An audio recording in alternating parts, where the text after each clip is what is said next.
Hola, welcome to Word to Your Mama, the podcast that amplifies diverse voices and celebrates shared experiences.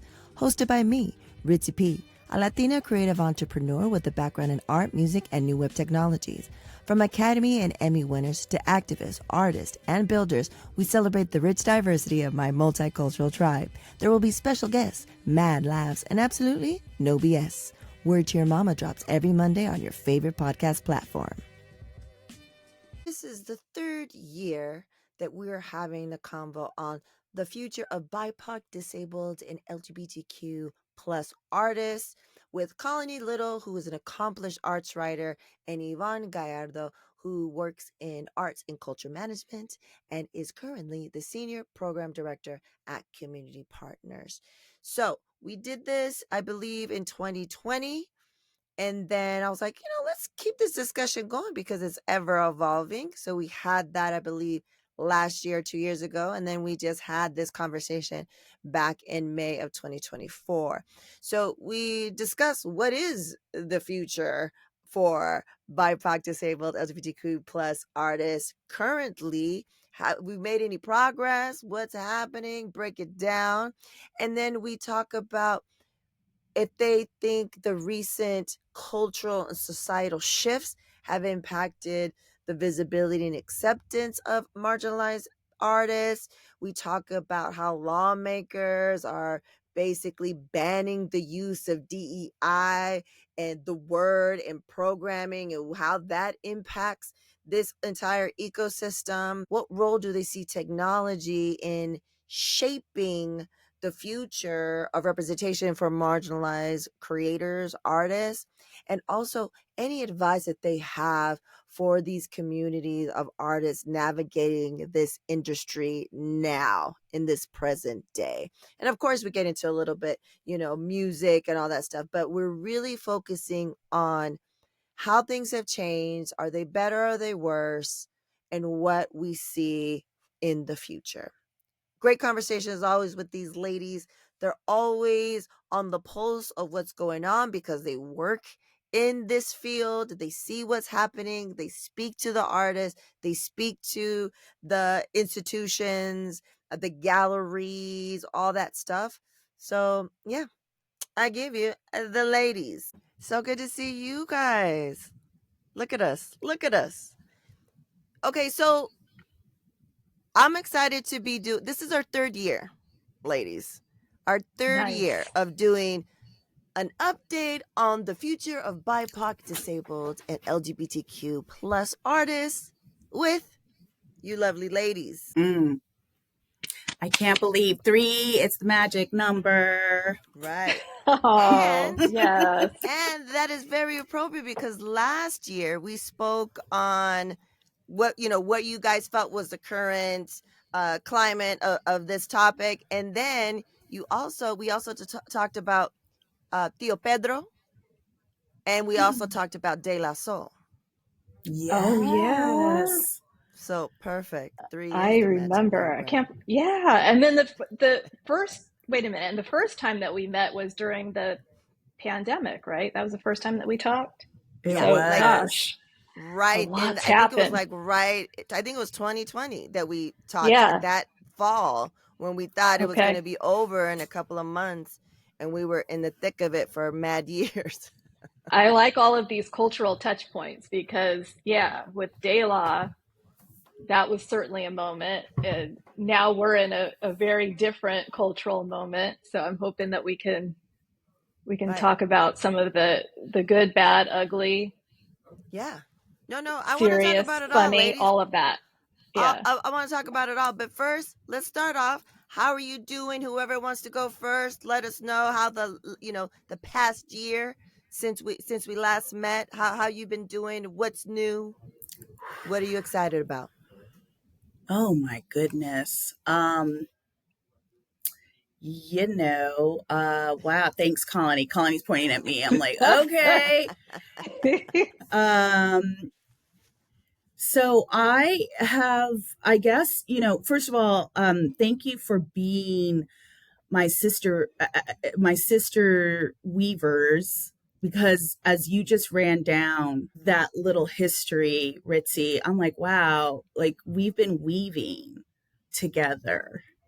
Right. And whether it's, the state of affairs or culture or, our, you know, spiritual, physical, mental health. Mm-hmm. Mm-hmm. Um, I love these touch points because they really do feel like we're weaving time here. Um, so speaking of um, this thing we call, BIPOC, DEI, just being in community together. That's what I like to think about it as, rather than whatever we are calling it in the workplace. I've been in the application of it. I think I talked about that the last time. I've been continuing to be in the application of it through the philanthropy work that I'm doing as a funder. And I am a senior program director at Community Partners, and I've been working through a state funded program called Creative Core. And we've been working with 33 artists and culture bearers. And this is the practice of all of that theoretical stuff that we hear about, read about, aspire to. This is the practice of it. This is the being in community, um, being in the collective care that we often hear about. This is the being called in with love, being held accountable and holding others accountable with love. Um, and it's just been a real point of joy for me. Um, and I've learned a lot. I hope that um, we've done a little bit of the undoing of harm that philanthropy has done historically to communities and artists and culture bearers. And I know that we have because we've actually been documenting um, the artists and these grantees experiences, and so we've actually gotten to hear from them about their experiences. So that's one thing I've been up to. I have really been in a process of taking things off my plate professionally because I have been focused on home, health, and relationship, being in Yes. relationship. I am at an age now where I need to go deep, not wide.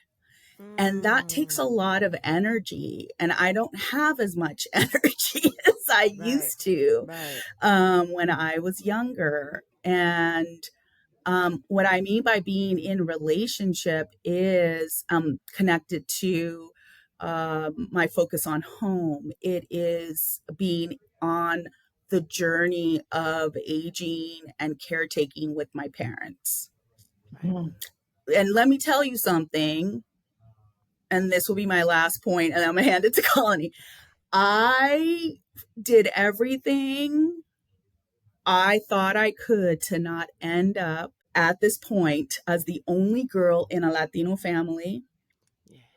I did everything I thought I needed to do to not be here because I did not want to be that person.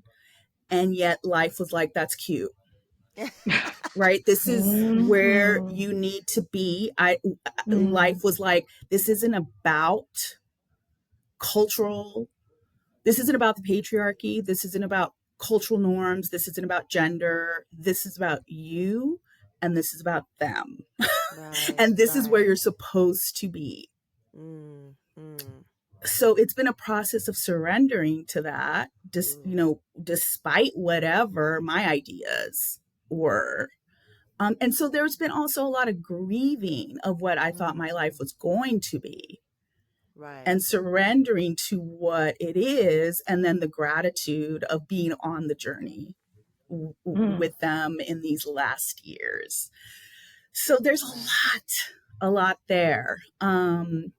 So yeah, a lot of pruning, a lot of hard lessons, a lot of grief, a lot of surrender, and a lot of like, I don't know kind of stuff. Right. A lot of I guess in certain terms, like dying, right? There's a there's a death that has happened or is happening. So yeah, that's all that's happening. And I'm just really grateful for the editing that has happened, because then it has allowed me to really focus on this one, the work that I am doing, right? To not get so spread thin, that I can focus on the work that I'm doing while having to invest my energy in these other parts of my life. And I'm just really grateful to be able to do that. So that's me, Colony. You're up now. Wait, 1 second, Colony. I just want to touch on Evonne, I know, your I'm always intro and stuff. passing it over. But You there's a dropped a bunch mic with that. a bunch of gems dropped. I was like clipping, making markers on here because first off, the weaving. I love framing it that way. We're weavers, time weavers. And then as you mentioned at the beginning of how you're doing, right? Everything that you mentioned after that, instead of going wide, go deep. This is a conversations, right? It's the topic is a certain thing, but we are all right here collectively in a certain age bracket, and these fucking conversations aren't happening. This is what I love. This is the conversations that we have privately on our thread on a regular basis are real. Yeah. Are fucking real. And this is the behind the scenes of amazing folks such as yourselves that are out there doing the work in practice, that are out there telling the folks what needs to be done. But also this is the behind the scenes of, okay, Evonne is out there doing the work. But for her to do her work properly with love, she has to fucking be okay over here in her private life. And as people of color, right? What you mentioned is very important. You did everything you thought you wanted to do so that you wouldn't end up being where you're at right now. But life, like you said, was like, oh, Cute. but we're here, right? And taking it back to the weaving part, you said weaving. I don't weave, but I've seen it back in the days, right? Or knitting. But I remember when I was trying to learn, if I fuck up, I could bloop, redo, redo, add, Undo. undo, redo. And I think that's important. I think that's the whole, you're just like, let me focus on me. Let me go deep. Like I'm going to keep that. I'm going to start using that. Like because I'm here today, ladies. This episode won't drop until June, but today, May 16th is the last day of my 40s. The last day of my 40s What? today until 7:55 in the morning tomorrow. So these are important conversations. Goodness. It's crazy. But these are important conversations that you're going deep. That's what I feel. I didn't have a word for it. So thank you so much, Evonne, for that. Like, I'm going deep. This is what we need to do. Like, there's some women that I've been in these spaces with that are in their 30s, but because of the sharing of knowledge and access to information and these safe spaces, they're able to go deeper earlier. But we're a Gen X here. We're one of the dopest generations. Yes. We didn't have this. Internet was not till later in life. That's right. So these conversations are very important. So I want to say, muchísimas gracias for sharing, being honest as hell, sharing what you're doing, and every transition. The only constant is change. And every transition to do it correctly, like my husband has told me before, and we talk about a lot of time, to build, you have to destroy some things. Yes. So there is that death, there is that the transition. You got to mourn of what you thought it was or what it was, and then what it is now, right? So thank you so much, Evonne, for sharing that, because this is a behind the scenes for our culture bearers, for those that are out there doing the work. They also have to take care of themselves. You need to take care of yourself.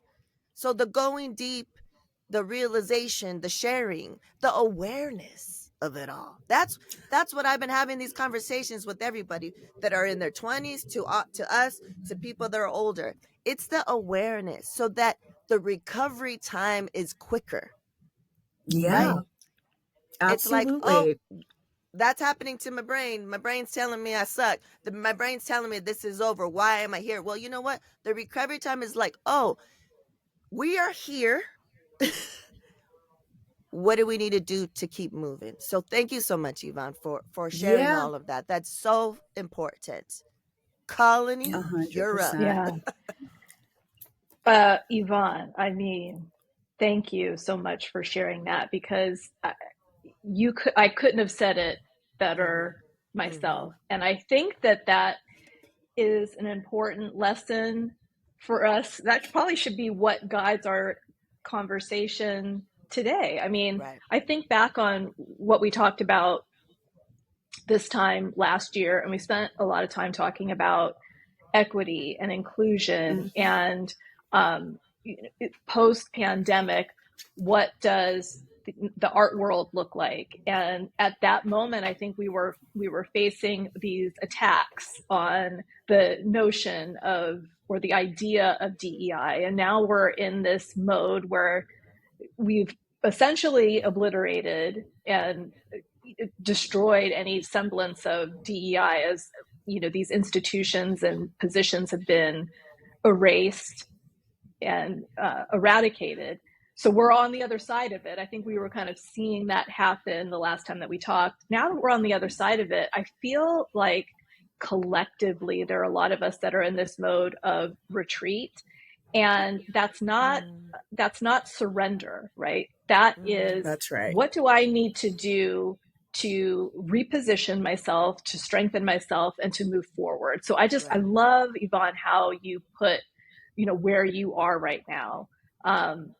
Because I recognize in this moment, for me to say, hey, I'm good, it's like, that's only telling one part of the story. But I think that there is so much going on in the world right now that we have to strengthen ourselves by retreating and figuring out what is it going to take for us to show up in this season, for everyone that's around us. So I love that you're taking that time to prioritize.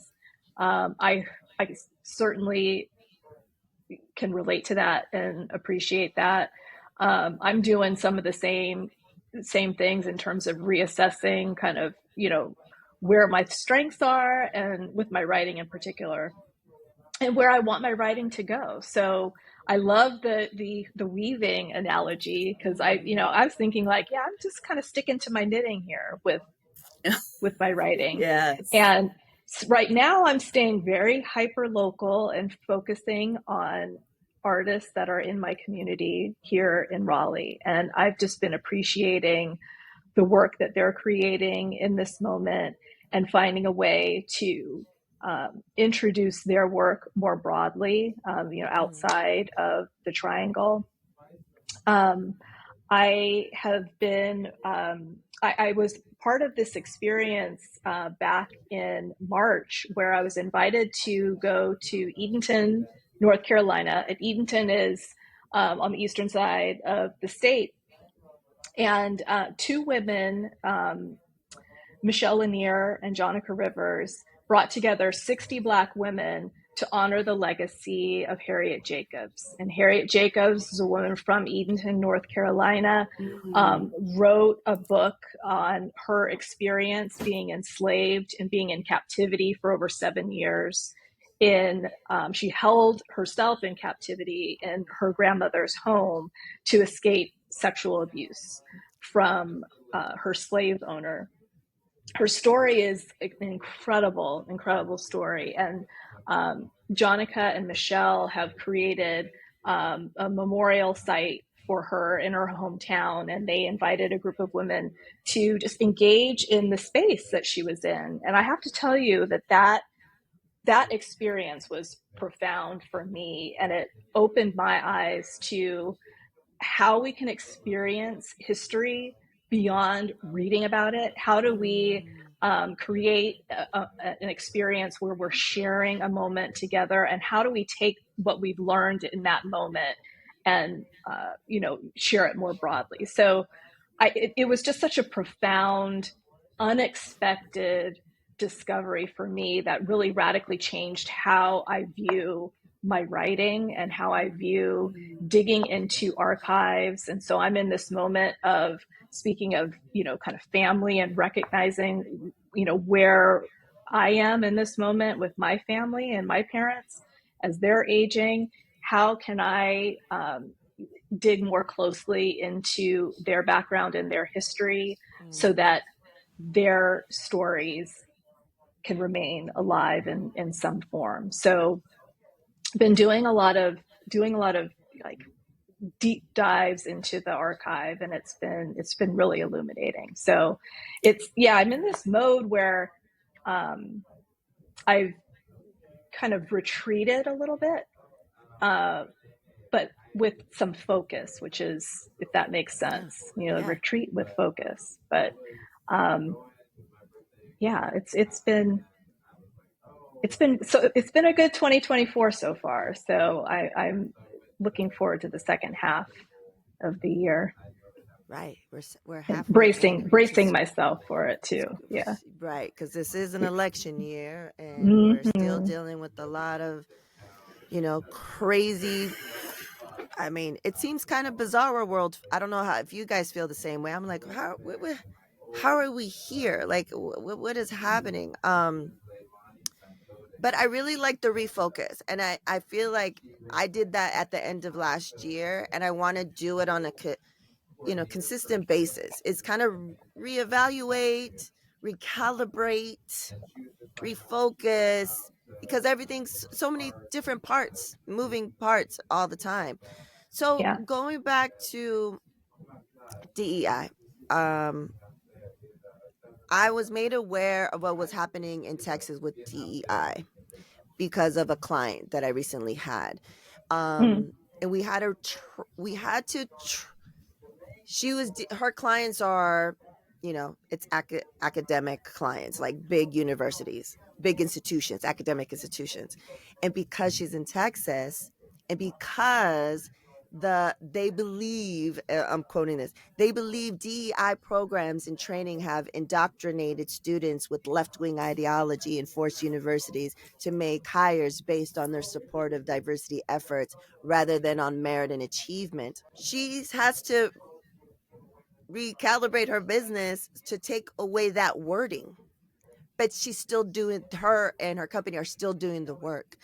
So my question to you ladies is, how do you think that the recent cultural and societal shifts have impacted the visibility and acceptance of marginalized artists being in the work that you guys do in different realms, but I feel like you guys see a lot of similarities. What do you think has changed because of what's happening in the world, what's laws and stuff like that, policies? I think it's just a matter, I don't want to oversimplify this at all, but I think that the popular conversation has just been around demonizing terms and words And, for me, it's kind of like, folks have latched on to demonizing DEI as a concept, or saying go woke, go broke, or whatever, and trying to attach every damn failure economically, socially in the world, attaching it to that. So in my mind, it's like, okay, as a strategy, what does it mean to go back underground with it? Instead of having a scholarship that is that you're gearing toward Black applicants, make sure that the folks who are making the decisions on these scholarships, or what I'm just thinking of scholarships, for example, Right. make sure that the decision makers are diverse. Make sure that the donors are diverse. Make sure that the people that you're awarding these scholarships to are doing work that is exactly what DEI is supposed to do, right? You're making sure that you have an inclusive pool, that they're engaged in their communities, they're engaged culturally, they're uplifting and amplifying voices. There are things that I think that you can do instead of complaining about, and I'm thinking about Duke, for example, because I think Duke recently had an issue with pulling back some scholarships in that vein. But I think there's just a way of just retrenching that is needed right now, instead of taking this fatalistic approach that, okay, well, we can't, move forward in this direction. I think it's just a matter of redirecting. I keep thinking about, not to use a textile or quilting or like knitting analogy, but I think about like symbols and codes that were embedded in quilts. Like I was reading, I actually wrote something about textiles and quilting, and how quilts were used along the Underground Railroad to signify enslaved individuals as they were escaping to freedom. I'm just like, are we at a point where we just got to take it underground, Right. and find ways to build community with ourselves without the gaze of the majority? I think that that's what's needed. I hope I don't know if I'm rambling here, but No, I think that's exactly the point that we're at now. And similarly, I just learned, because I was trying to find a piece of cloth for a workshop we're doing and from Veracruz, and learned that similarly there's hand woven, historically hand woven cloth from Veracruz that also would hide messages in these beautiful this beautiful material that traveled right from various places, whether it was strategy or cultural messages or education. So I think that's exactly where we're at. And because we have the arc of time as a benefit, we know that movements have one step forward, two steps back, and it's not a success failure kind of binary. It's a visibly kind of movement forward, and then a retreat to do the work, to continue the work, but it's just less visible, but it's still important work. And one of the things that I'm really proud of with regard to this program that I've been working on is the way that we designed it. A lot of people don't know at a national level that California still has a law that prevents any type of affirmative action from happening, right? We cannot, at a public level, design any program that benefits someone according to race with, public dollars, public opportunities. But there's been incredible data frameworks that you see, whether it's life outcomes or, various conditions of life expectancy rates, health, class, that shows, right, if you put race and ethnicity, an overlay there, it still gives you the same results. And so there's ways that however you slice and dice it, it still gives you, unfortunately, those same results. So the program I feel really proud of, because the artists and culture bearers, the way we designed it, from the guidelines to the panel composition, selected artists that had been doing movement building, community growing, working at the intersections of social change outside of systems, on the fringes for decades, but had never applied for grants, had never received this level of investment in their work. And I'm just so proud of that, because as one of them said, it's like you're working, and then you get this investment and it's like a trampoline. Then you're just kind of like, then you're working at a whole other level. Right. And I think this is an example of artists and culture bearers that those of us working in systems need to look to in these moments as models of what are we supposed to do right now? Like, how do we keep this work going when when a light isn't shined on, what we're trying to advance, what we're trying to do. And so I'm really proud of this program for that fact, that we are seeing the investment in that work, and the valuing of those folks.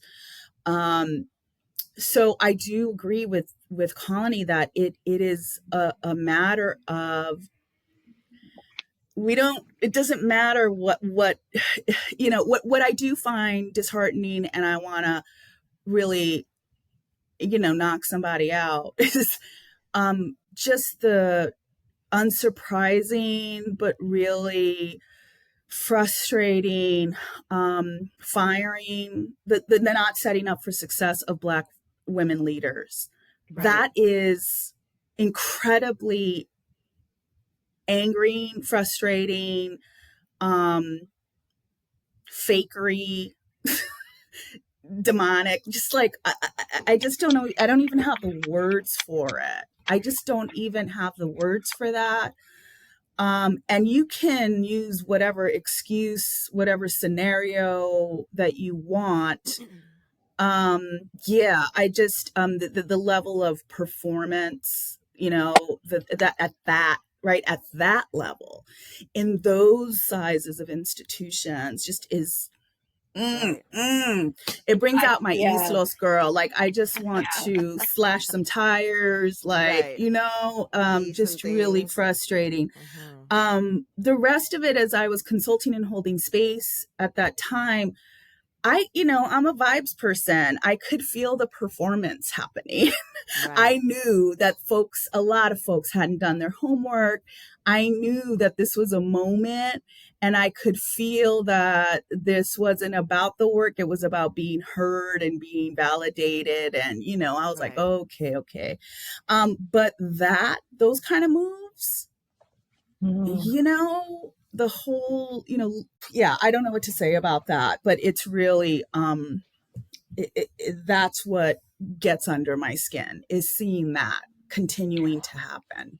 And we see it in every sector. I mean, I know that we're talking about the arts, but Evonne, you're speaking to something very specific to academia. And I think about the beginning of the year with, we've had like 3 prominent Black women who have either lost their lives or lost their jobs. And, we have to start thinking about, what are we calling women of color, Black women, what are we calling them to do when we're putting them in these positions and in these roles? And I remember we spent time talking about this last time as well. How are we setting people up for success when they are in these roles where they are the only one, or they're in just very, very small circles?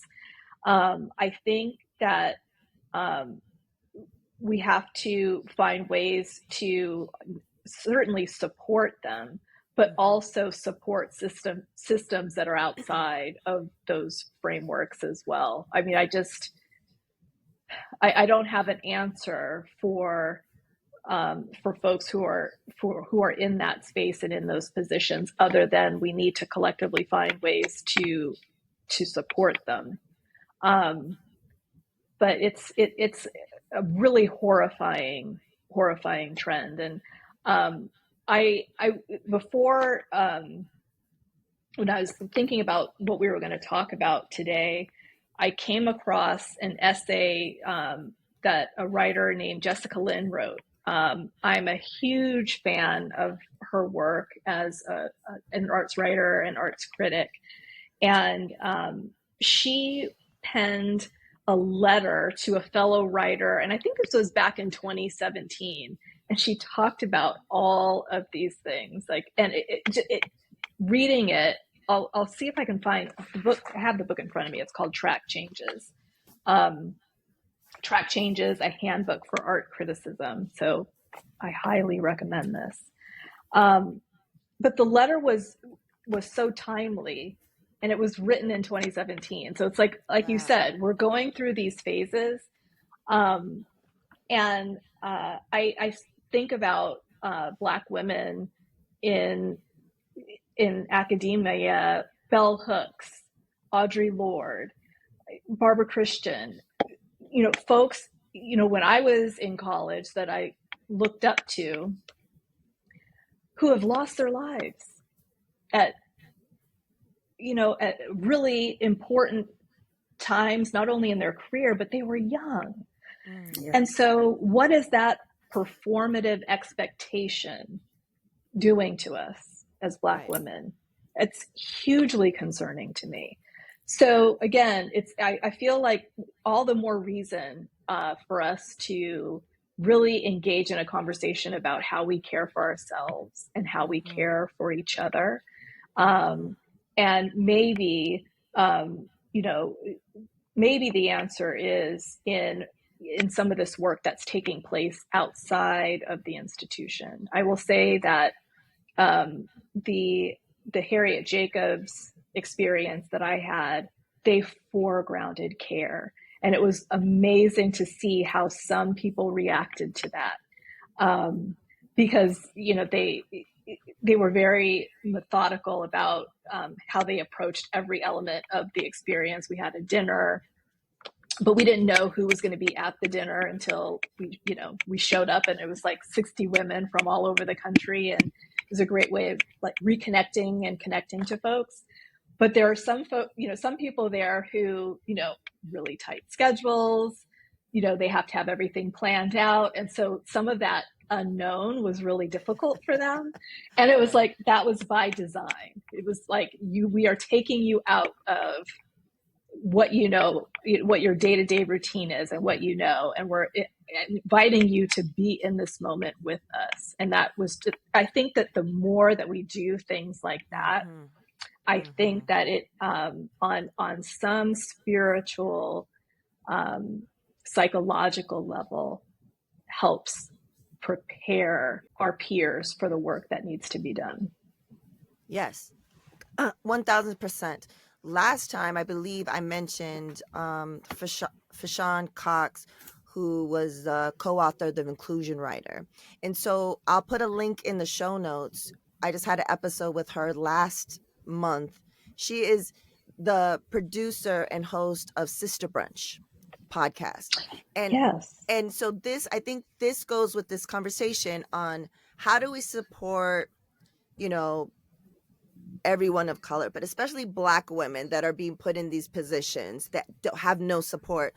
So in the episode, she talks about the origin of Sister Brunch, and Sister Brunch is Black women in the entertainment industry, right? Mm. And so it was, you know, the few they're in a few positions of power, having a brunch with the ones that are coming up that are in, and they're just like, how do I navigate this? They said this, but this, and they're like, well, it was an in-person brunch where they would get Wow. together out on their own, you know, maybe add in a few drinks or whatever, Mm. but have these real conversations. And then it evolved into a podcast. So then, you know, more people had access because it was, you know, available online. And now, since the recording of that, Fashawn is now the DEIA initiative manager for the California Film Commission. Mm. So, and she's the one that I mentioned last year, where as the co-author of the inclusion rider that, you know, people were just using to say, oh, I used it, but they also do check-ins of how to set up a system and how to do the check-in, Right. have the support. But I think we're at this point now where last year I just completed 2 6-month cohorts of being in community online and then having a retreat, kind of similar to what you experienced, Colony, where I'm with other Latinas who are, you know, we have this cultural understanding, whether you speak Spanish or you don't. You're is Right. this thing of what's ingrained in us, right? We're all trying to decolonize all the different ways and the different thinkings, but we're trying to make new moves. But to be in community, to be in a place where I'm allowing myself to be in community is one thing, but then to be in community and to really just feel supported. And then we go on the retreat, and a lot of us were like, what are we doing on the street? We're thinking, take out the pencil, the pad, we're going to do work. But it was like inner work. And I was like, Mm. oh, that's important, right? So I think it's about, I think maybe this what's been happening for me and what I've seen in different realms still have as creators, as cultural bearers, is being in now that, you know, we're on the other side of the pandemic and we can meet in person sometimes, but having these support systems, I think, might be a great start to be able to navigate this, right? Like, so just being in community with you two online has been great. We had an amazing session that Evonne provided for us where she read our charts. and, Yeah. and Yes, I that loved was that. that was that was like filling my cup of what I needed. And so that type of thing, I feel like it's under the radar, it's underground. Like you said, it's not in the gaze of, they don't know what's happened. They, first of all, they could give a fuck about what we're doing. So to do these things outside and do on our own, they're not watching for us, but they don't understand that that's so powerful Exactly. when we Yeah. get together, right? Yeah. When we take care of each other, we support each other. And then also what I've seen for my personal experience is the reminders of how amazing we are, the exchange of ideas, the exchange of the access given to opportunities, to funding. I've really become really close to TK. TK, who is the founder of Las Ofrendas in Austin, Texas, of all places, and she's really doing the work of intersectionality. Like we are Mm-hmm. Latin, how it is in the Latino communities. You Mm-hmm. maybe, if anyone mentions it, they're just talking about it just to talk about it, but she's doing it in practice, right? And she's at a place where you mentioned, Evonne, where she's been doing this work for over 10 years in Texas, Mm-hmm. of all places, in the Mm. capital of Texas, where now Mm. people just trust her and know that she's going to bring the people together. It's all artists, artisans, artists, creators, cultural bearers. And now she's gaining access to how to fund this, it's over for them. It's over for folks that are trying to hold them down, right? Because like you said, you're these people that are in your program have been doing this work forever. They know that part of it, right? Yeah. They got that shit down. You know, they're trusted. They know how to access people. They know how to bring people together. But then you give them that extra knowledge and access to funding, so they can, like, you, what did you call it? You're jumping on the trampoline. Like, you're just, things are happening. So I feel like that I've seen this in practice over the past year. You guys are talking about it. I feel like that's very important. So my next question is, what how do we feel that technology, like, what role does technology play in the future of representation for the folks that we're talking about in all the different realms? Any thoughts on that? Wow. Um, so I've been having a mixed experience with let's talk just about younger generations. One of our artists, Victor Payan, who works in Orange County in Santa Ana, is whose focus is civic engagement, voter registration, because as you know, Santa Ana is a heavily Latinx community, and actually is the center point that flipped Orange County blue. And so voter registration, whichever way you vote, is really important to getting the vote out, and is working both at a traditional grassroots level, intersection of arts practices and community building and growing, but also working with a grassroots gamer group that's building a game that can be shareable, that moves you through, I guess, civic engagement experiences. And it's meant to be shared, both of all ages, but it will be launched in November leading up to Election Day. And so there's artists kind of utilizing that specifically for this kind of social engagement, civic engagement practices. And then there's younger artists or younger folks who are like, I'm not on social media at all. Right. And I'm like, what? And it's just very surprising to me, frankly. But I also can see that kind of boomerang, maybe, like, or in a sort of general modernity kind of thing, or a rejection of whatever came before them. But I think, like anything, there's possibilities, and there's a lot of risk right now for creatives, I think. We can talk about AI, but I think we just don't know a lot. We don't know a lot, from my perspective, we have a sense of where our data, like how our data is being used, but we don't know fully. Like, I haven't sat down and heard, like, here's how your data is going to be used and how it might be used, and how that's good and how that's not good. I haven't looked into it personally. Maybe some folks are looking into it. And then, how can this be used for good? How can we use it to change things?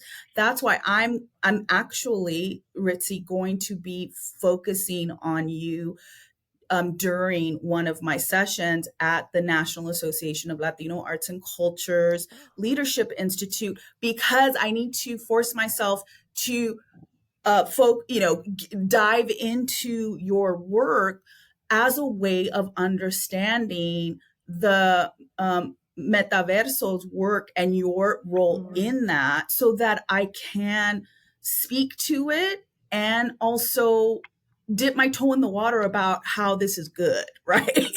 Good Right. for diversifying the space and the possibilities within it. So that's kind of how I'm weighing things, or those are kind of like what I'm sprinkling in the brain at the moment with technology. Yeah, I think that we have spent a lot of time living in fear when it comes to this iteration of technology and this, AI as the boogeyman that's going to, take all of our jobs and render us all obsolete, right? So I think that, I at the risk of showing my age, right? My comfort level with technology is not where it was 5-10 years ago. Where 10 years ago, I was fully on board and embracing everything. I worked in that space in a prior life.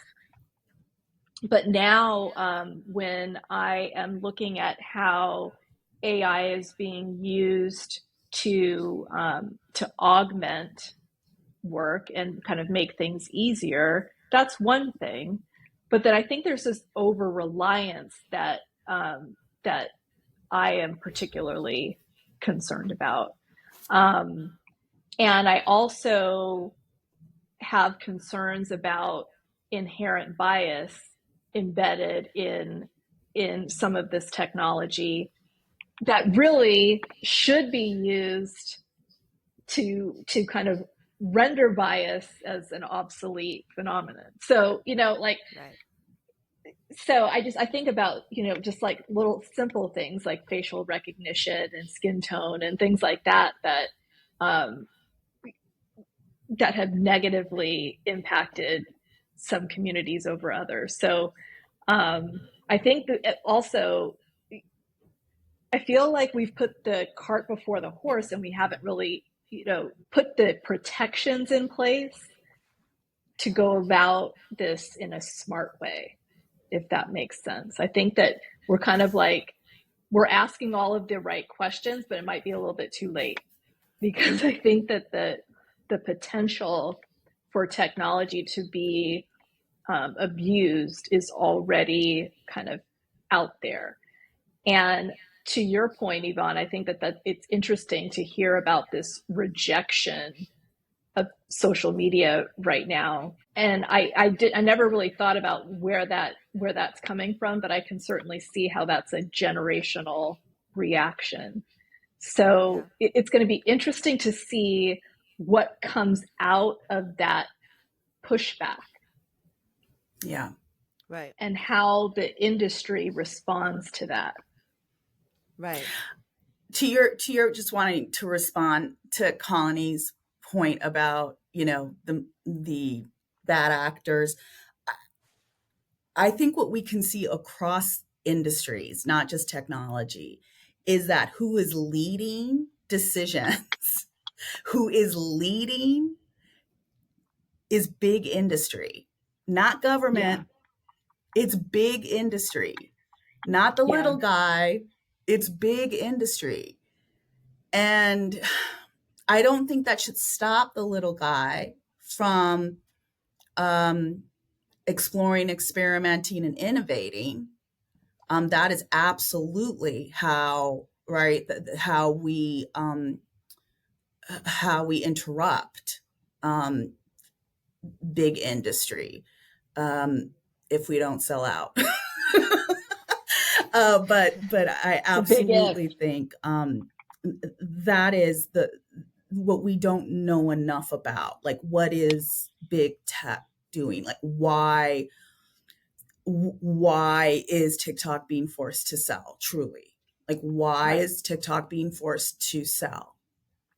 Right. Is it Meta, or is it our safety, or is it because we're hearing propaganda? Like, what is Right. it truly? I think we just don't, even the savviest of us, I think, still have a lot of questions And things are moving so fast.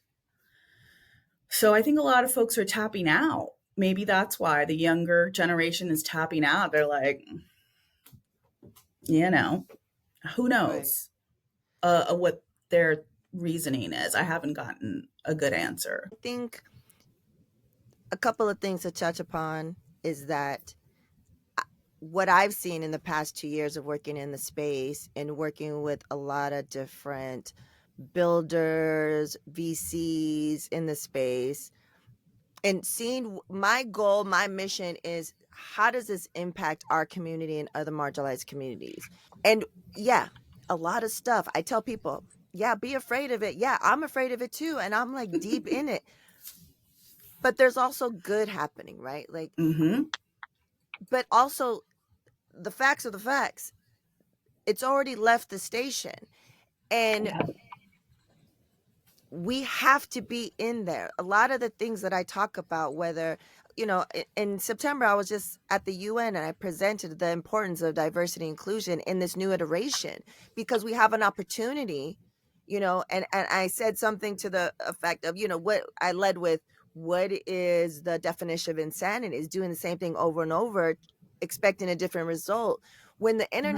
the internet and a lot of this new tech that we use day to day, we don't even know. A lot of us that are different age groups are using all this. You've been using AI. You've been using Right. it, right? But you Right. don't know because it's so seamless. You think you're talking to somebody. You weren't. When someone's asking, how can I help you? That wasn't a real person. Like, the Mm. stuff, Siri, like all that stuff. We've been using it, but it's been so, the marketing, the implementation of it has just been so seamless. And because people are trying to understand how we work. But when it was first created, especially the internet, this is where we lead to now. We weren't thought of. We weren't even, it wasn't even, we weren't even considered. And we also Mm. weren't the people that were building it. So this is a That's very right. important situation where with this new iteration, and I'm just calling it now emerging tech because it includes the blockchain, AI, gaming, spatial, AR, VR, XR, all those different things. We have an opportunity now to be the builders, to be the creators, to be those in power making the decisions, to be the ones for recognition of skin, of hair, of cultural differences. Like the people that I'm talking to, they're doing stuff on NDA where they're in Asia, where they're building their own specific AI that takes all the different languages and Mm. intricacies of the languages into consideration, cultural, uh, all the different cultural little things that go into where you just can't pick that. That's not something that you can just say, oh, Southeast Asia, how do they do stuff? It's some people have to build it to include what are the differences and the little, the things that you have to look at because knowing, especially just as Latinos, we're not a monolith. So you can't just be Spanish. That's it. Because something, our tour guide in Colombia was telling us how he drives all these people, and he said something to him was just like to pick up something, and he had someone from like the Dominican Republic that was about to beat his ass. Do you know what I'm saying? Like those types of things. And Mm. regarding AI, there's a $20 million fund, and I'll have a link in the show notes, that I learned about that was given to the University of Washington and a couple of other institutions that have got engineers, scientists, and DEI folks together. And I've been reaching out to them and no one's reached back because I was like, you got this 20 million. It's been over a year. You say Where's it you're going? doing this stuff. I was like, I want in. How can I Mhm. help and support? But also, what are you doing? Mm. Where is this 20 million going? And it's basically to, I forget the whole name. I don't have it with me right now, but it's basically kind of like the overseers, I guess, of the good and the bad and the ugly of AI for society. Right. Mm. So I'm trying to figure out what that is. So University of this is Washington. Does Microsoft have anything to do with it? right. And I'm going to look into it and I'll send it to you guys and I'll put in the show notes. But there's a lot. What I've seen is it's the fringes. It's the people that no one knows about that I've been in contact with that are, my mentee, the work that she's doing as, a young Black woman working with Black scientists at the University of Washington, creating technology and coming from the view and the angle of Chicana and Black women activists, and talking about what I think you mentioned earlier, Evonne, or maybe you did too, Colony. No, you did, Colony, about the rest part, right? I was privy to some papers that weren't privy to everyone else, and I was reading their reports, and they were talking about their process of coming up with writing this scientific paper on their findings. And they were, quoting bell hooks and all these different, amazing women, Black and brown women. And they were saying, we were getting together at this rate on this, every such and such time. But then we realized that we couldn't just jump into a meeting and talk about this stuff. We had to check in with ourselves and say, like, well, this doesn't work for us as time and frequency. Like, thinking of that, taking that into consideration when doing research, when you're talking about us.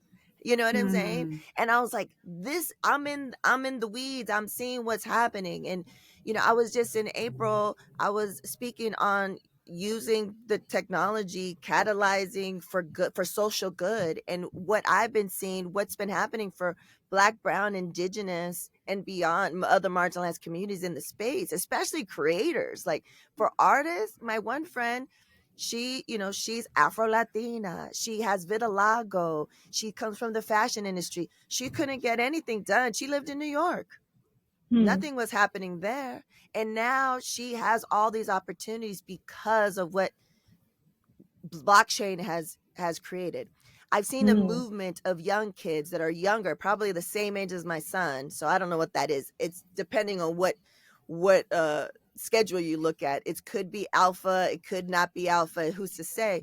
But it's like they're using flip phones. They don't even want to use smartphones, let alone social media. Because they're like they're seeing, I think there's so much access, and I guess depending on what access you're given, they're seeing the negative effects of a smartphone, let alone social media. But what I think is very interesting is that with the blockchain, it's decentralized. So the big thing with all this stuff, all the social media platforms, any newsletter, you have access to data. Data is the moneymaker. Data is what people want, right? How you use things. They're watching what you do. All the cookies you say yes because you don't want to read what's on the page. They're getting all your information. They're seeing how you move, how you think, what you buy, who you interact with. But decentralization, if you do, there's social media platforms that I am a part of that I haven't dug deep into yet, that I own my data, right? I met a woman last year when I went to New York for the UN presentation. She's from the Caribbean. She's a doctor. She is talking about, we had a whole amazing conversation while there's music playing about our own data when it comes to genetics as Black, brown, Indigenous folks, and how let me just see where I come from. Oh, sorry, sold your stuff. Who has access to that? Let alone what happened to Henrietta Lacks and her cells and her stuff. So she just texted me the other day. She's launching this thing. It's called care.Genetics, where it's genetics, but you own it's decentralized, so it's on the blockchain. So you own. So a Henrietta Lacks situation is not possible because if they want access to your information, your genes, your cells, they got to go through you because it's on the blockchain that says I own my information, my medical data, my genetic data. And because she's starting from a pool of the Caribbean, you have more accurate data on your genetics. right? So like there's all this decentralization. I feel like maybe those kids that are like, fuck social media because I don't want them to have my data, or or because I'm spending so much time, it's making me depressed because, as you've seen with studies, with video games, with social media, they hire psychologists specifically to understand how human behavior works so they can get you addicted to it. Yeah. Right. So it's like maybe those generations and those of us that are older that are concerned about this, maybe it's the move to decentralize social media in a different way, right? Yeah. So I don't know. There's all this potential, all this stuff. It's exciting. And that's why I am starting a new podcast that's just amplifying diverse voices in emerging tech. So we can hear Black, Brown, Indigenous, other marginalized folks. So there's so many podcasts out there that are for the folks that are in it. And sometimes I listen to it and I don't understand what's happening. So this is something for folks like yourself, folks like people in my family. They're like, I don't know what that is, but let me connect through people that I look like, sound like, that I understand or can relate to their stories. And I see that they're regular folks like me that are in these spaces that are creating and building, and hearing their why. Why is it important, right? Right. Because regardless if you and of all three of us say we're tapping out, let the next generation, well, the next generation has to deal with it. So what can we do now? How can we be involved? You don't have to be a developer, an engineer to be in these spaces. You can use the information, the experience that both of you have to go into these new spaces. And it's just another tool, but now it's decentralized. We own our shit, right? It's like, so all those different things. We could talk I'm about. so glad that you said that, because I think that you're connecting the dots in a really important way, because I hadn't thought about that this precipitous drop off in social media use that has taken place. And it's like, where is everybody going? And where's, not to sound like I'm trying to take advantage of that situation, but it's like, what, how do we leverage that energy in a different way? And so I think that that's a really fascinating approach. And I love that you're doing another podcast to bring our attention to the work that's being done out there. I think that's incredible. Because I think that, one thing that we've seen with you, Ritzy, is that your network is so vast now, and you're coming across some people who are just doing some fascinating work. And I love that you're continuing to amplify them through your platform. But having this specific lane dedicated to emerging tech is really important. Thank you. Yeah. I appreciate that. I just want to create some connective tissue here, because we had a staff retreat recently, and we went on walks. We were at Descanso Gardens here in the Los Angeles area. Beautiful.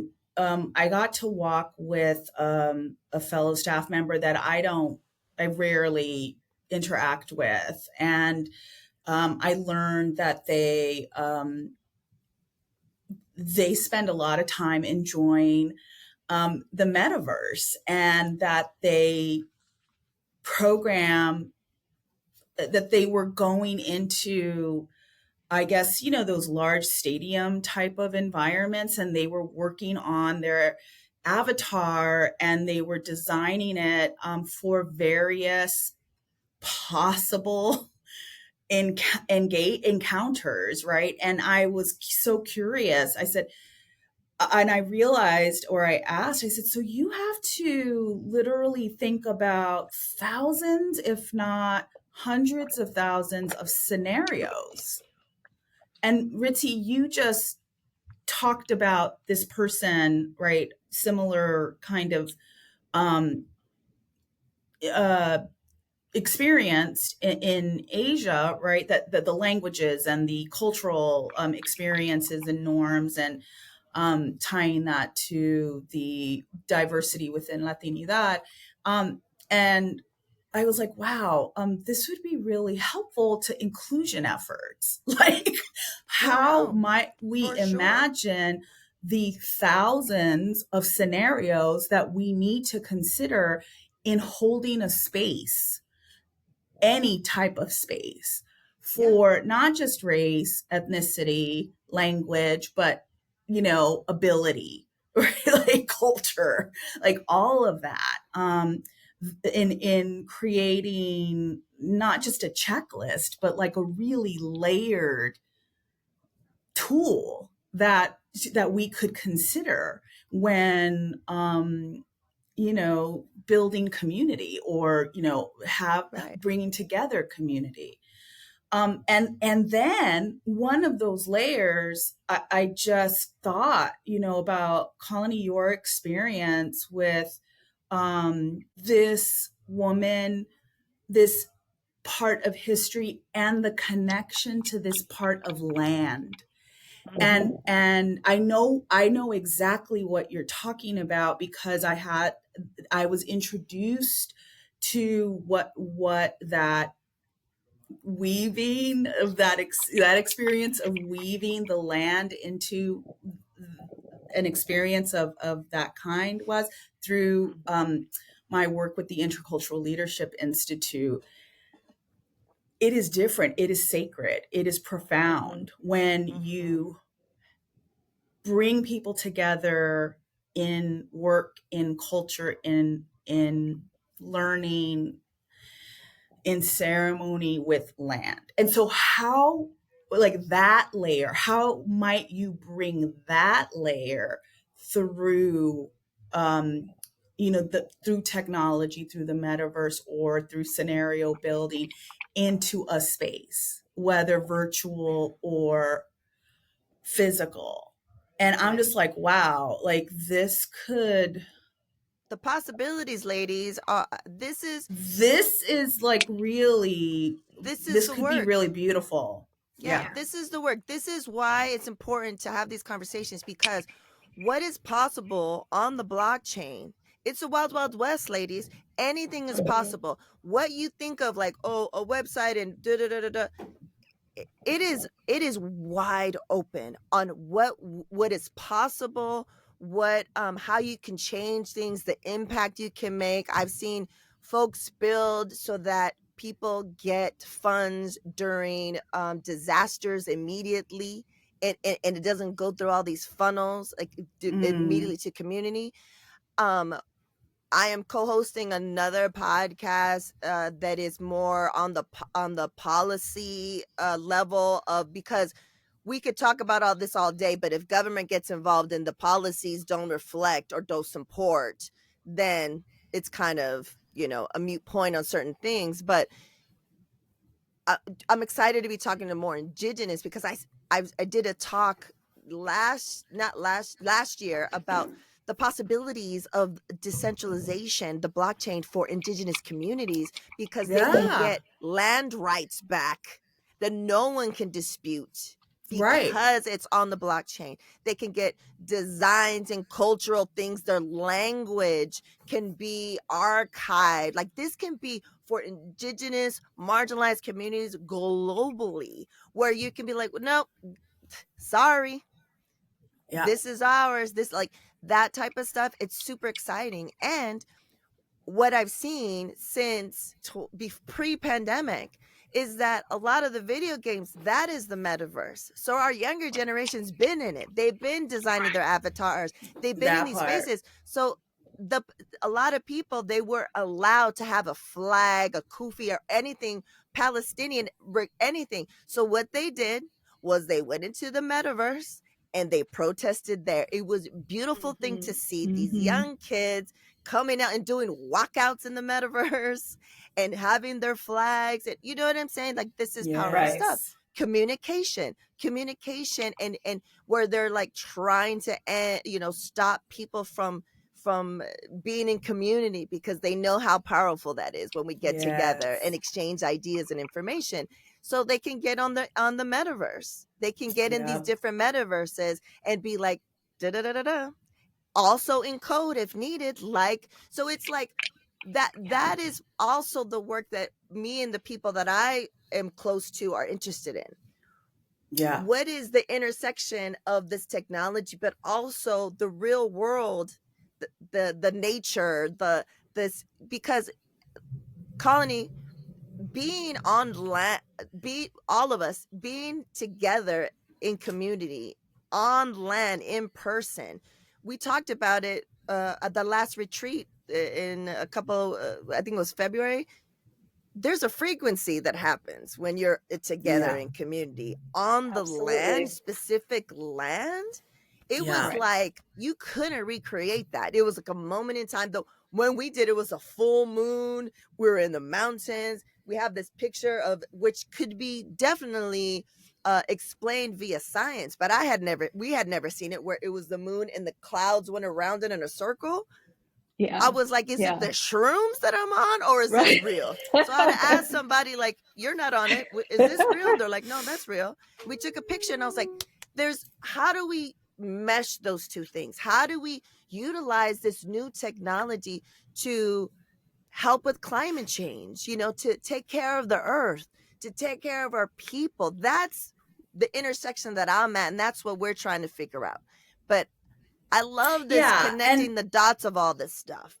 yeah, and that's what can comfort, folks that are like, it's going to take over. It's not going to take over things like those real lived experiences of, like, like you just explained, Ritzy. It can never recreate the history, the blood spilled into, on land, like that memory that land holds and that you experience standing on it, putting your bare feet onto it, walking into the ocean. Like it can never recreate that.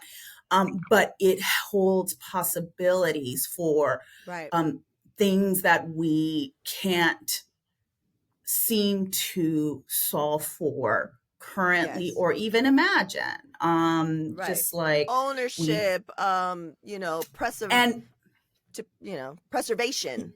yeah, and you were speaking, Ritzy, about indigenous rights, and we know we can, as citizens of this country called the United States of America, we hold certain rights under policies.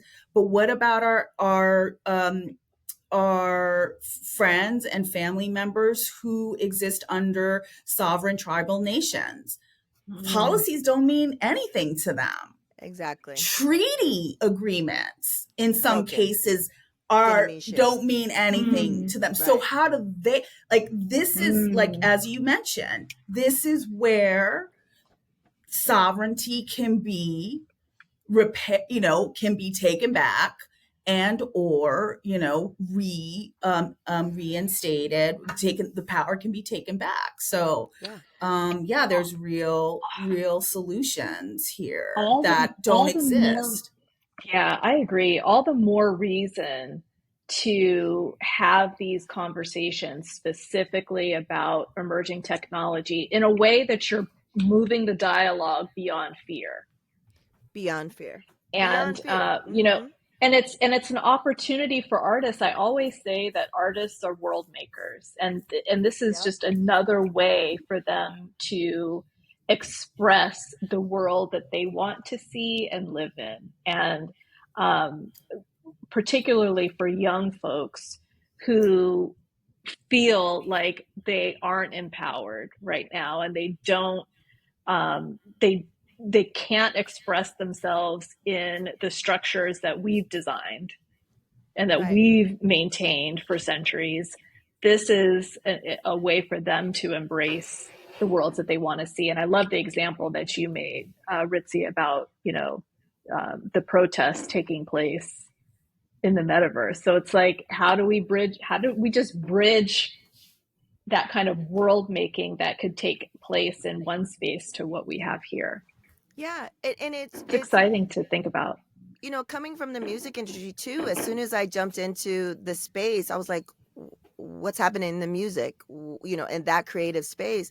And it's been a beautiful thing because the community is so strong because they're so new right now that it's like all genres of people being hella tight, not performative.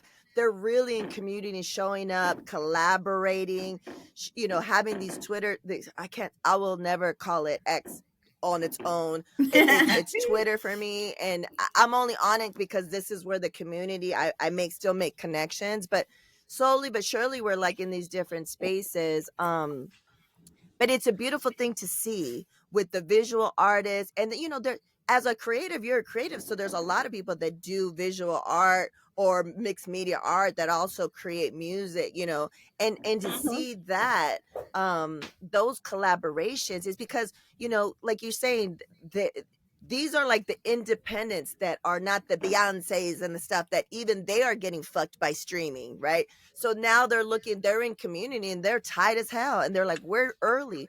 And so another thing that I want to mention is that it's never too late, but also to let you know that it's still really early. So to have these conversations are very important, and to have to people think of, like, I could have conversations with you off air and we could come up and build something on this shit that's going to empower and help so many people, and see how that evolves. Like, that's why I'm in it. That's why I'm preaching. I'm trying to, speak to global, decision makers via the UN and stuff, and in these global platforms, because there's the white people that are in there and that are looking at all this technology as the money grab.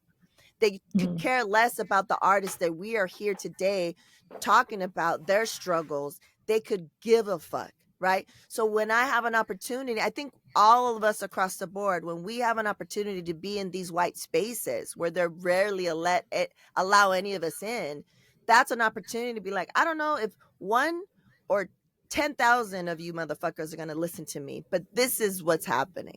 This is what you want to talk about it, be about it.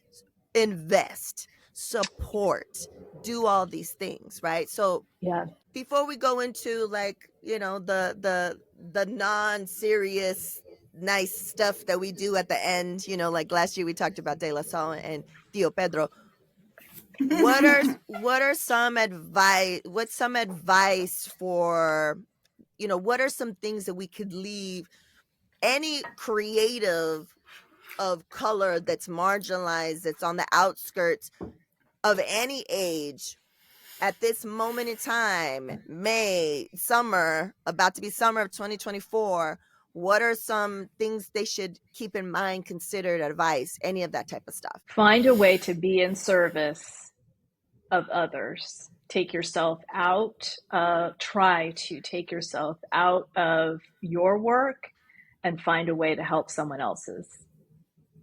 I think that when we do that, ideas come to us, opportunities come to us. It just opens your mind. It also expands someone else's world. So I mean, I think about some of the interesting work that's taking place here, where people are taking advantage of having one platform and then using it to help other people.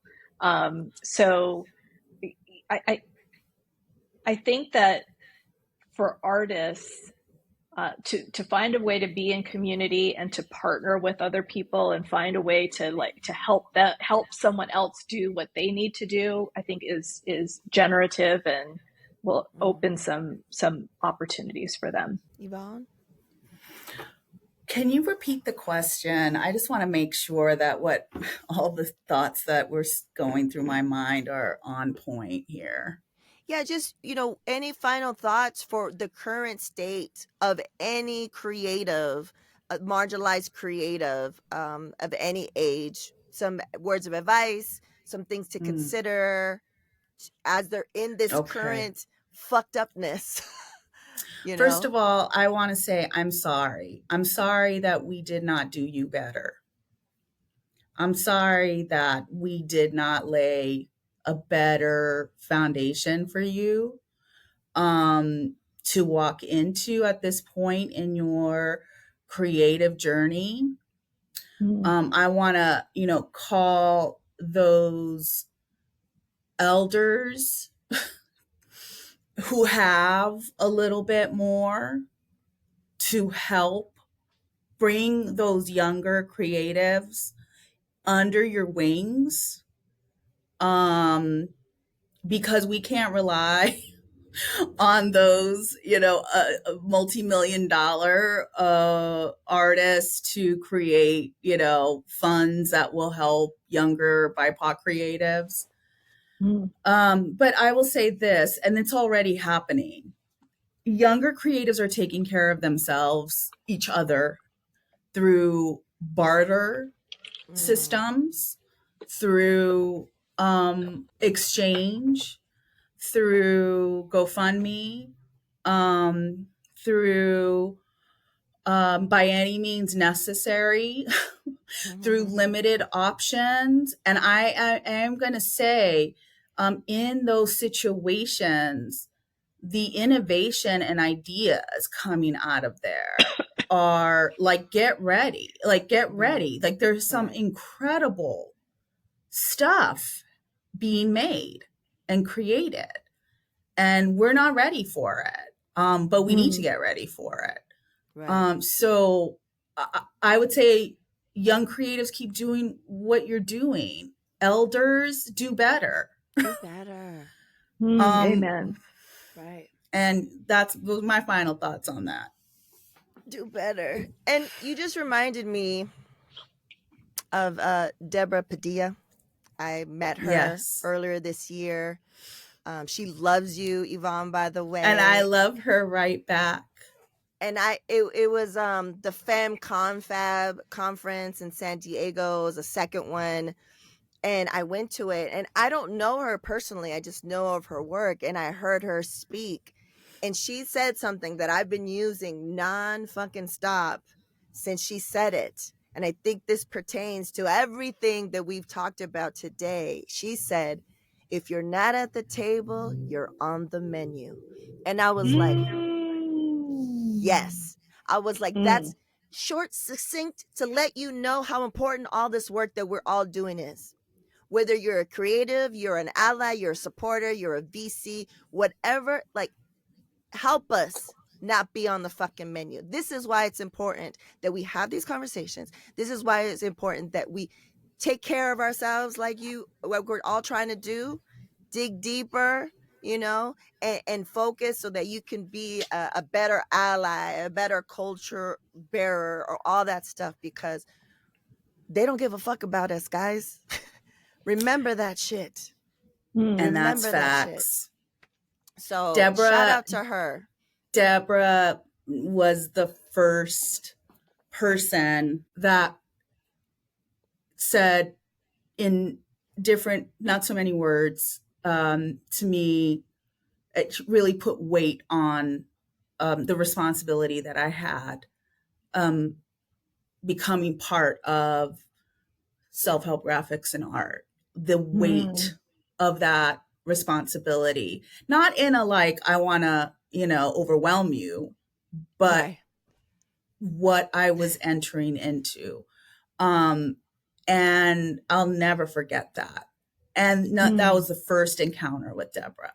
And number two was the lion that she is at a table. Let's talk about being at the table, a table of the power brokers, of arts and culture leaders, right? These are the most powerful.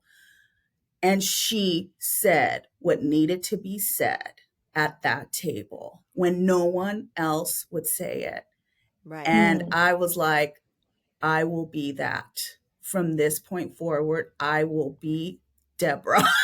Right. When Deborah is not there at the table, I will be the voice of Deborah. Right. And no greater gift. I love you, Deborah. Yeah, That's I beautiful. love her, and she came up to talk to my friend Candy, who they met working at Spark, because she does the altares and stuff, and I was standing next to her, my friend, and she goes, "Are you Ritzy?" And I was like, I thought I was in trouble. I thought I got in trouble all of a sudden. I was like, yeah. And then she's like, "Oh, thank you for doing." And I was just like, I was like, "You know who I am?" And we took pictures, and she was like, "Yeah, and I love Evonne." I was like, "I love Evonne," and we're just loving on you and stuff. And it's just like, to be seen in that way, to hear her was inspiring. To have a conversation with her on a personal level was next level inspiring, to where I'm just like, okay, sometimes I think you guys can, you know, agree, is, you do this inside, undercover, you do this work, and you don't know if people see it, I just want Deborah to know how many people see her. First of all, she's my chingona, like she is my amorcita. And I want her to know how many people see her, and like more importantly, like how I see her and how I love her. And I'm getting teared up right now. I know. Oh, I I love know. that. We need to take care of those folks like Deborah that are putting themselves on the front fucking lines of this work. Yeah. And being unapologetic, like just being like, I'm doing this, and they don't give a fuck the repercussions that they have to endure. We need to protect her. We need to protect folks like her. 100%. Like 100%. the elders, people that came before us, that have set, like, why do some of our institutions that don't get the money have money and know that they're going to be at that property for longer than a year? Because of her. Yes. 100%. When the white institutions get 50 fucking years? That's right. She's fighting for us to have a couple of years, to have these these cultural institutions that people take for granted. Like, oh, we got one. No. Right. Let's keep it. Right. 100%. And to know, right, that she was part of this legacy. We talked about this during our last time together, Colony, when I think you had written about the Black culturally specific arts organizations, the historic Black culturally specific arts organizations. Deborah's part of that, the Latino culturally specific arts organization, that legacy of organizations that started with nothing, out of nothing, and did beautiful work, right? And the people who got paid little to nothing, no retirement, right? Like all of that, those sacrifices that did what? Contributed to the cultural equity of our field. Like, how do we pay that? How do we pay those people who like still are not, we have not done that kind of payback yet. That's a injustice that has yet to be repaired, right? Like that has yet to be done correct. So she is part of that legacy, and and there are many others, of course, many others. So yes, shout out to Deborah Badia. We love you. That's such an important part of this intergenerational dialogue. I mean, we've spent a lot of time talking about what we want to see in our future, right? Yes. But there is such a huge part of acknowledging and respecting the past. And there's so much that we can take from it and learn from it. So when you're talking about the metaverse, Ritzy, and we foregrounded this whole conversation at the beginning about this sense of retreat that artists are feeling in this moment, there's something to that. The underground, this is just a new iteration of the underground. And how do we take our ancestors who are still our living ancestors, how do we take them with us on this journey? Because we are nothing without them. Yeah, how do we take care? How do we ensure that we take care of the ones that are still here? How do we Yes. ensure that we take care of the ones that are doing the work now? So when they become of a Yes. certain age and they are retired or aged out or done, that they the work the how massive the impact is of their work, that they're taken care of, right? Us when we're when we're the next level of stuff, to ensure that we're okay because we're doing all this work, That's and right. I've mentioned it many times here. My leadership coach Wendy Amata reminded us the work that she does is, she's like, we build different as women of color, Mm. as communities of color. We build differently because I'm just not out here. We're not out here like, I'm going to do this and I'm going to make a grip of money. Yeah. It's like, no, how do I make the biggest impact? And Right. imagine all the work that Deborah, and actually she sent me somebody, she's like, you should have her on your show. I go, how about you on my show? How about you having a Right. conversation? I want people to know about you and how amazing you are. But she, how, to have her be okay, to have her be financially okay because of the amount of work that she's done. Like how can we ensure that? Mm. All that stuff. But yeah, I feel like that needs to be a bumper sticker. That needs to be a t-shirt. If you're not, if you're not at the table, you're on the You're menu, because on the these menu. motherfuckers are gonna eat us alive.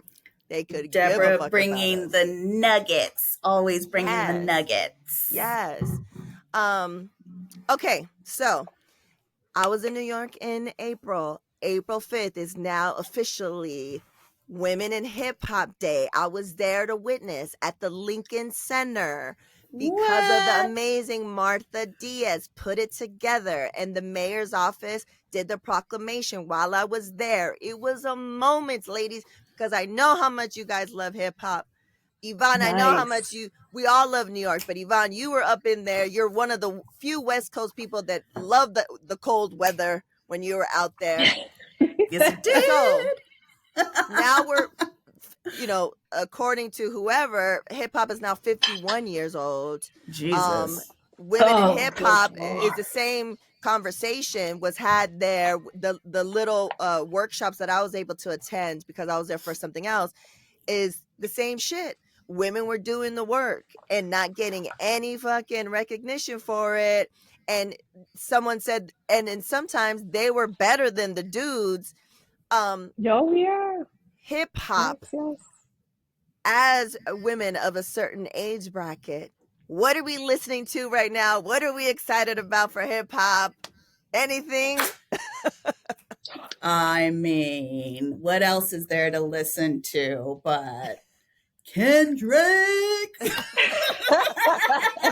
They to not like be us. They not to like be us. to be in LA right now, let me tell you. I when I wish. when I say literally every car Bumping it, I'm sure. is bumping, not like us. I am not exaggerating. And I am in East Los. And I am in East Oh. Los. Every car is bumping, not like us. And I love it Wow. because I'm bumping it Yeah. too. So That's hilarious. it's just, I just heard on I just heard on somebody's podcast, because it was on, no, I wasn't listening to it, I was watching it, and they were like, this is really, I think it was like Charlemagne, it was Oh, like, this is sure. really not about Kendrick and Drake. This is really about the West Coast sound comeback. Yeah. That's Hmm. what this really is about. It's the Hmm. summer of And the I West agree. Coast. Summer West Coast summer for sure. And I That love part. it. also, I think it brings us back to the conversation, right? Like people are, it's kind of just been like hip hop has just kind of been like whatever, whatever, whatever. And what I love about this whole thing, yeah, sure, could we be talking about what the fuck's happening in other parts of the world, sure. But what I love about this is that people are always like, oh, the older generation of hip hop, they fell off, they're whack, they're Cornsville. Well, when you put it up and it's skills to skills, and it was undeniable the skill level, how prepared he was, how like just it was like all these levels of things that showed you the true spirit of hip hop, the true meaning of hip hop. Like you gotta come with it. Like sure, you're making a lot of money with your mumble this and da da da da, but what are you saying and what are you doing? So when he would, I was just like the skill level. I love that, because when we think about when I think about hip hop and everyone, not everyone, but the conversation among people our age, right, that hip hop is dead and all of this stuff. I mean, if anything, this moment taught us that it's not. This is pen to pen writing skills versus flow, whatever, and you see what comes out on top. So the conversation isn't about streams. The conversation isn't about who's producing the beat. It comes down to skills of what you're saying. And that's why I think this moment's resonated so much. Right. I mean, it's certainly a reckoning when you think about the industry, but man, I just taking it back to just was exciting, right? To witness and to be nice on the West Coast and to be up on Twitter when it was released and to see the reaction. And people are like, oh, when people in New York wake up, on the East Coast wake up to this shit. And it's just like the level of all the things. But also what it made me miss is, I don't know if you guys knew, I was an intern at the world famous Wake Up Show. So I missed those ciphers where you could not. Oh, yeah. You had to come off the dome. There would be, if you were coming off written, you could tell that it was coming off. It was pre-written, and you would be like out. Like this was like skill against skill on that level, like that excitement, like, oh shit, he said this and he brought this. And it was just like, like bring that shit back. Like the real cipher, like bring those battles back. And I know everything's cyclical, right? So this is so interesting, this moment in time, like what's going to happen. And then it's an election year, folks. The creatives, the artists, they're the ones that come with it. And we haven't had that, I think, in hip hop, where there were artists of any age come out and talk about what the fuck is happening culturally. And is this the time? Is this the time? Depending either way, because it sucks. The people that are either whoever wins is going to be fucked up, right? So I'm not excited for the fallout and what happens, and what, especially because the people that are going to get impacted are our people. But what is that art that comes out of that? Because do you think that anyone from the United States in hip hop has spoken about the genocide and the da da da and the blah blah blah? I don't see that. What Macklemore? Right now. I gotta give props to fucking Macklemore. Why did it have to take Macklemore to say something for us to be having this conversation right now? But people, I mean, I think we've been seeing we know why it took Macklemore, because he's white, because artists have been talking about Palestine, but nobody was paying attention. And I mean, that's an old story. And does it mean that Macklemore's song isn't important and good and contributes to the conversation and the creative, the creative, very necessary content that we need right now? No, but we also know, why. And he should be doing it, right? He should be doing that. Should have been. But let's not pretend that others haven't been, since way back to up till now, right? Haven't been suppressed, haven't been censored, etc. Listen, the main media, the mainstream media isn't covering the election. It's an election year. Every other election year it would have been covering it since January, if not before. Right. That's weird. So I don't know. I don't know how elections or the US is going to be covered in hip hop, or whether it is or whether it's not. I think the general state of our general state of affairs, it's going to be hard to find that anywhere. And what we hear hip hop wise, that'll be a needle in a haystack, because that's what, that's the commercial. That's where that's kind of how hip hop is positioned now. And then we get little slivers or little nuggets, like Not Like Us, right? Or these like rarities. So Right. I don't know. We'll see. Right.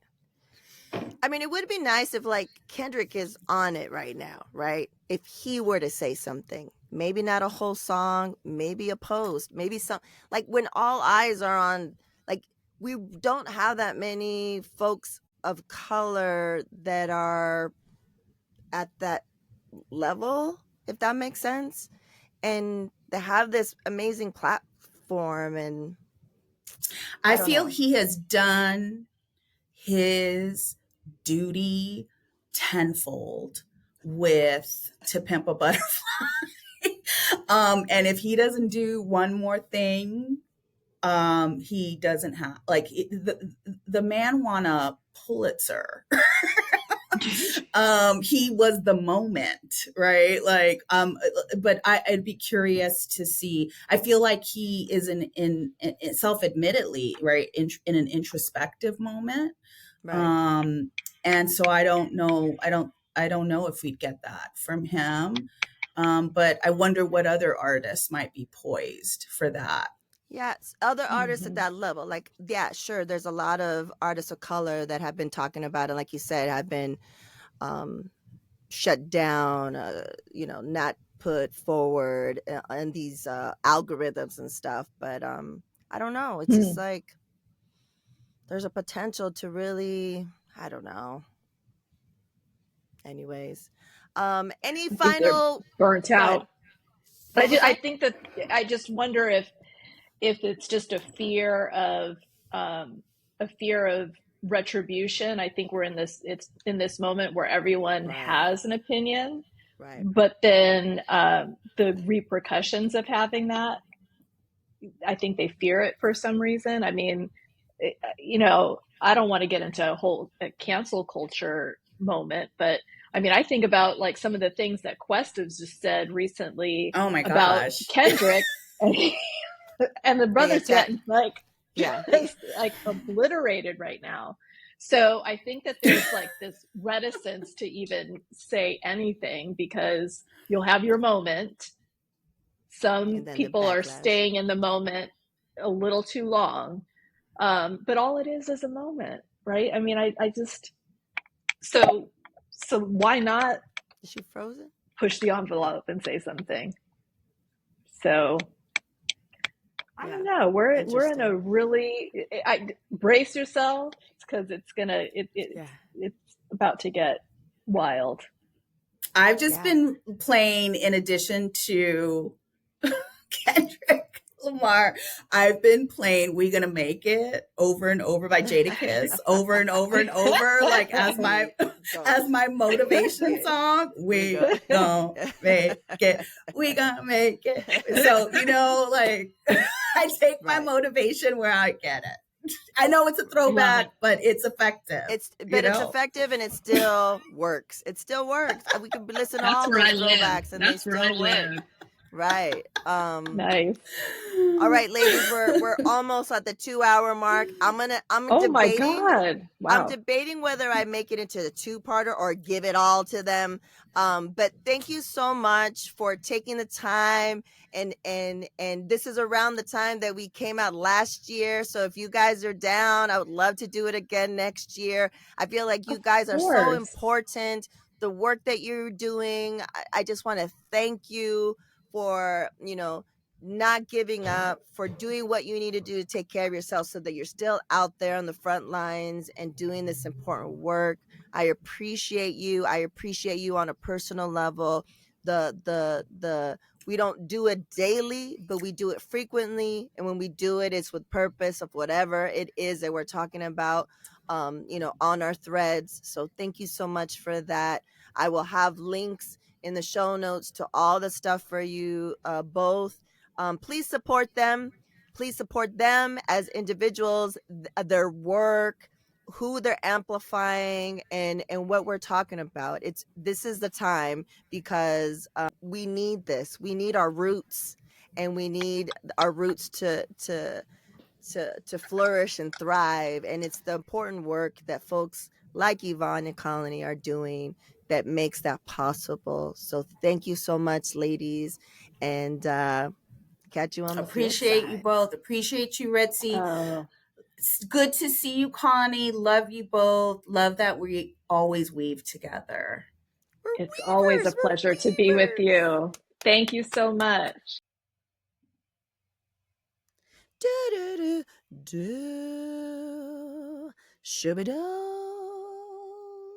Yeah.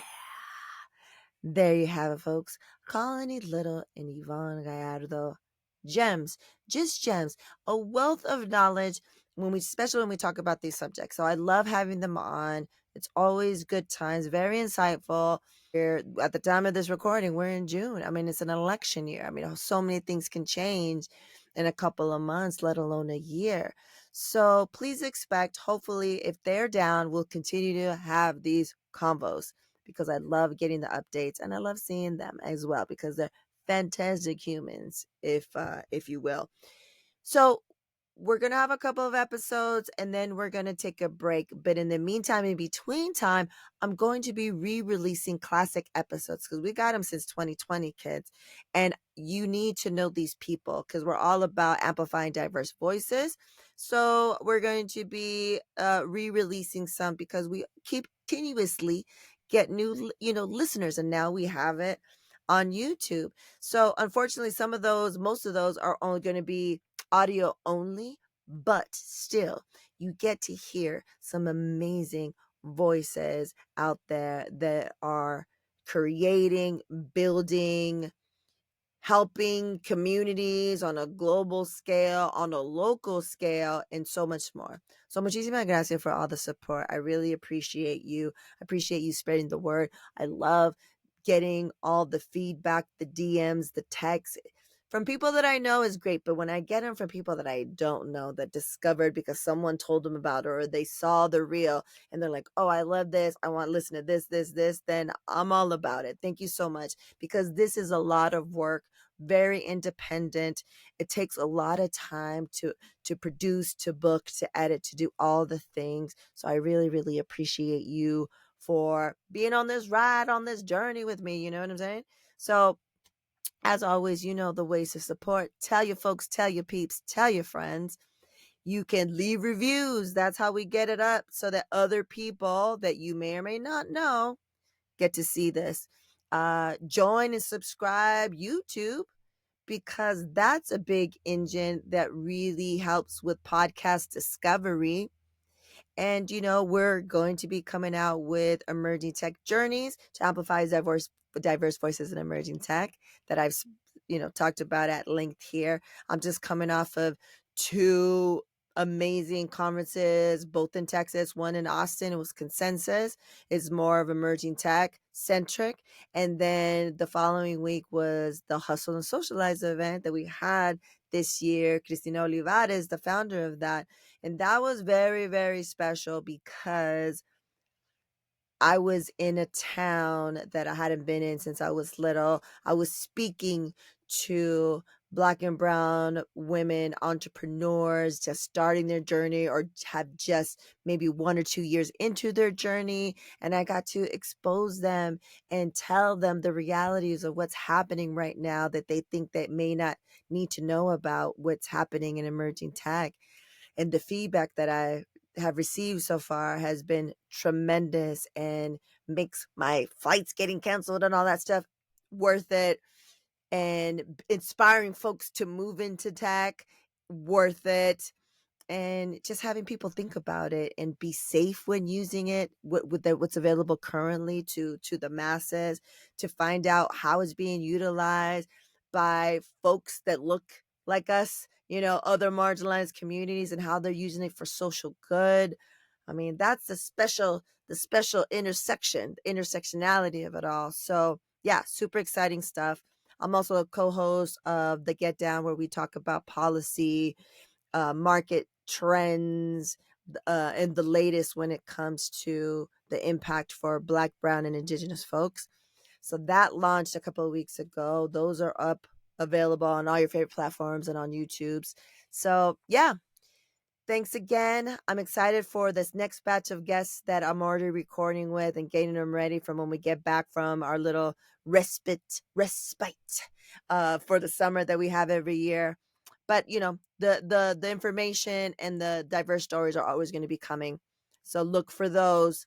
Let me know. Reach out, DM, email, all those different things. Let me know how we're doing. Let us know who you want more of, or recommend folks, or let us know what we're doing and what we're doing wrong, how we can improve, because this definitely needs to evolve all the time. So all right then, as always, we reap